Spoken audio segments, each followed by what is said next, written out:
Excellent. All right, here we are. I'm Margaret Perry, and I'm here with the creators of a new web series called The Conspiracy Theorists. I got a sneak peek at it this morning, and it's really, really exciting. It's a show created, I guess it's a show created entirely during and for this time that we're all living in. And I'm here right now with the creator, Stephen Bittrich, and the co-producer, Dave Marantz. Hey, guys. Hey. So what made you decide you wanted to write this? Well, actually, I was writing a Klorg show for about a year. And I think Klorg still probably will have a spinoff at some point. But then you know, things started to happen. And I was like, well, maybe Klorg could be like out, but he could be wearing a hazmat suit. And then it was like things really shut down. I was like, oh, okay, no, I got to stop. Ugh. And then sitting around in quarantine, I was hearing about how horrible things were in New York, and I thought I gotta do something. I gotta get my old friends together from we met at the drilling company, and I called Dave. And take it away, Dave. I called you. Hi. Yeah. Little background.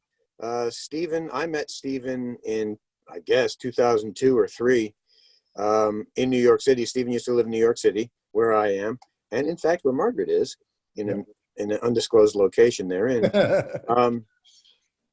We all were part of a little theater company called The Drilling Company, run by our friend Hamilton Clancy. And we were doing one-act plays, and Stephen was writing a bunch of them, and I was acting in a bunch of them. Margaret actually directed a couple of them. Yeah. I'm a big Stephen Bittrich fan. What can I say?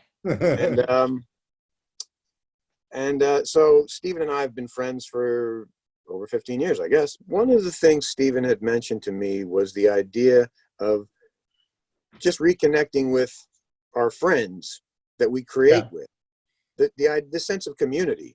And you see it when you watch the episode, because there's a whole bunch of us on screen at once. We're all in different locations, but we used to be a community of artists that would get together in rooms and create things in rooms, right?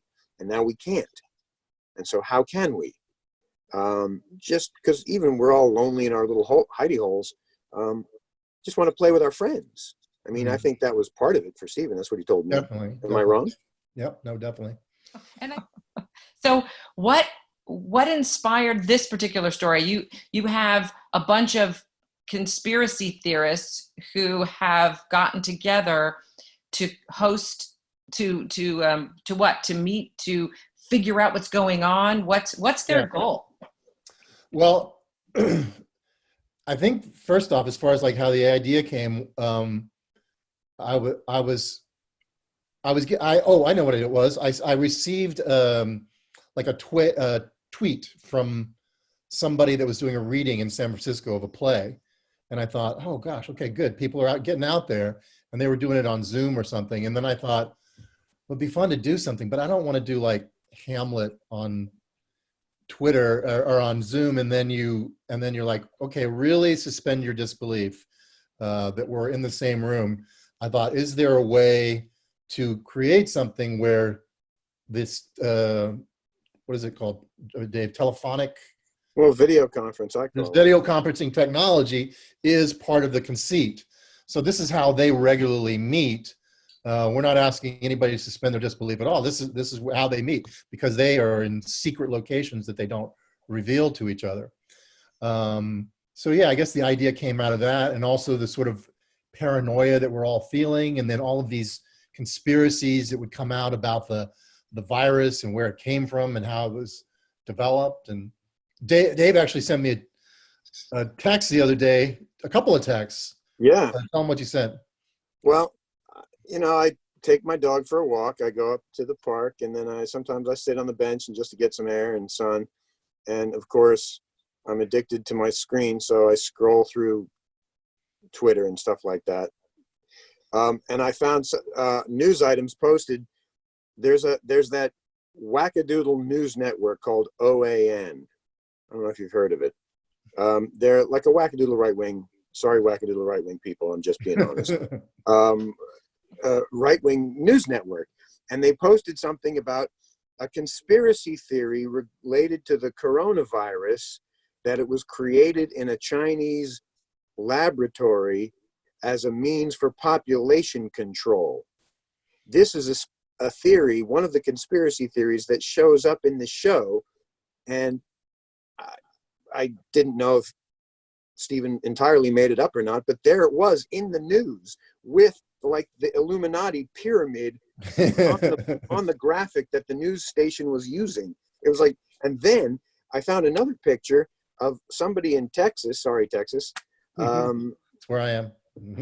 But somebody on Texas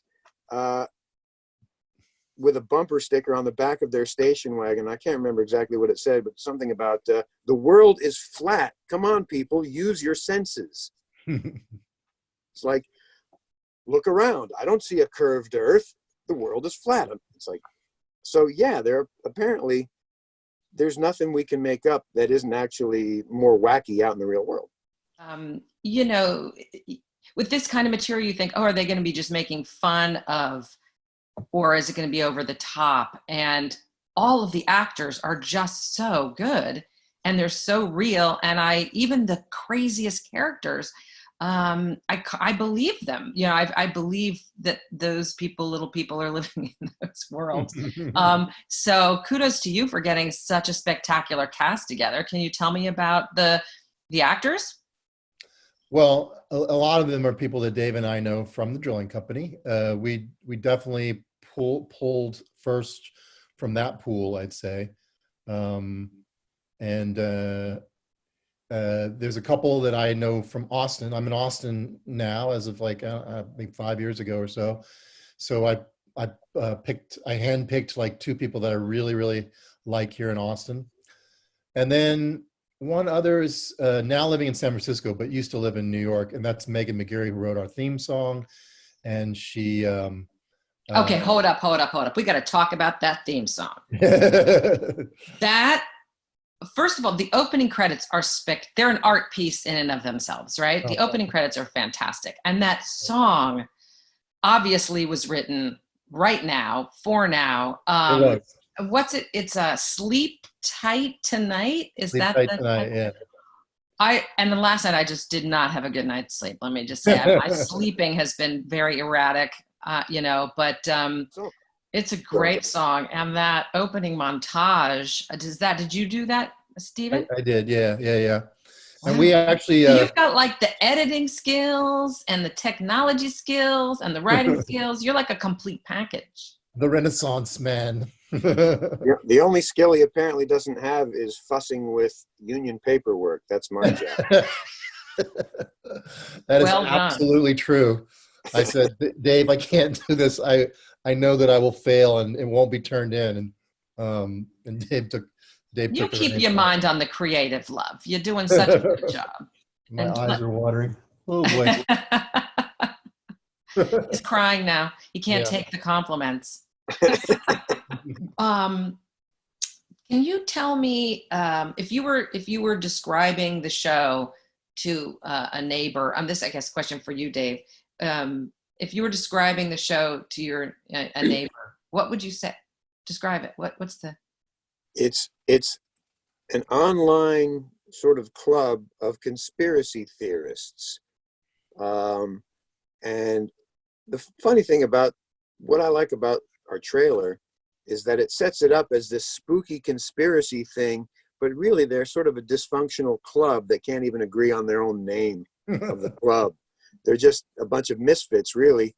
And then something goes horribly wrong, and the rest of the show will be sort of a mystery of solving the mystery of what went horribly wrong and why. But it's not unfair to say that some think the Illuminati may be involved. So yeah, it's supposed to be funny. That's great. It's it seems like it's going to be a fun ride, and I can't wait to see what happens next. Well, you guys, it is an absolute pleasure to talk to you both, and I hope everyone will check out the Conspiracy Theorists. You guys, it's a pleasure talking to you.